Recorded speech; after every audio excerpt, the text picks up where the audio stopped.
On s'est déplacé sur les lieux de l'événement. On est sur le boulevard Saint-Laurent, angle Rachel. Écoutez, il y a tellement de gens aujourd'hui parce que d'une part, on a fermé la rue pour cette grande vente trottoir. Et ce qui est un peu contradictoire, c'est qu'il y a un mur en partie qui s'affaisse et c'est le festival mural. Daniel De Angelis, vous êtes un chef aux opérations service d'incendie de Montréal. Qu'est-ce qui se passe? Donc, on voit carrément qu'il y a de la brique là, qui s'est effritée. Il y en a qui est carrément tombée par terre. Là. Effectivement, vers 9h30 ce matin, nos équipes ont été demandées.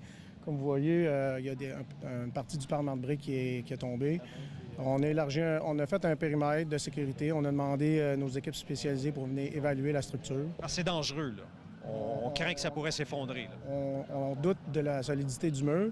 Donc, on a érigé un périmètre de sécurité qui inclut les trottoirs. On ferme la rue Saint-Laurent jusqu'à demain matin.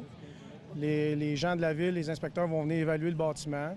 On a présentement évacué les commerces au rez-de-chaussée, les résidents du 2e, 3e et 4e étage du côté sud du bâtiment. Ah oui, à ce point-là, les locataires ont dû quitter? Oui, on les a demandé de quitter pour aujourd'hui et ce soir.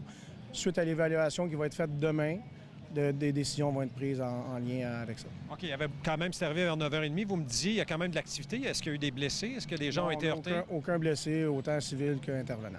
OK, parfait. Bien, ça, c'est la bonne nouvelle. Merci pour les explications, M. De Angelis. Bienvenue. Alors, il est chef aux opérations et ça se passe, je le rappelle, sur une rue très achalandée. Alors, plus de peur que de balles, effectivement. Il y a des gens dans le quartier qui ont été témoins un peu plus tôt en matinée de ce qui s'est produit. Alors, grand périmètre ici par mesure préventive. Yves Poirier, TVA Nouvelles, Montréal.